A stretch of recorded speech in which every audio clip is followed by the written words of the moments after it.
மீசக்கார நண்பா உனக்கு ரோசம் அதிகண்டா, மீசக்கார நண்பா உனக்கு ரோசம் அதிகண்டா, ரோசம் அதிகண்டா அதை விட பாசம் அதிகண்டா.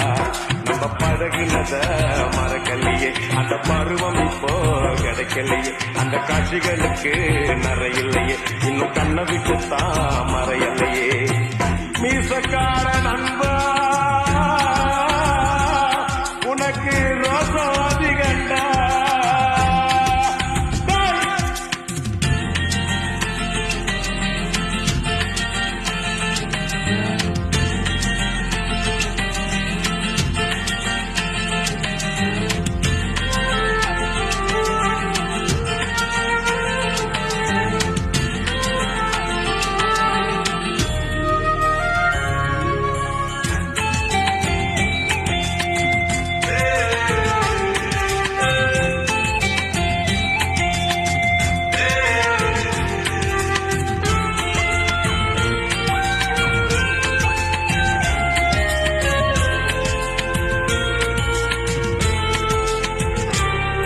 அந்த ஆத்தங்கரைய கேட்டு பாரு, மீன் குடிச்ச கதை அது சொல்லும். அந்த பண்ண மேட்ட கேட்டு பாரு, பால்கார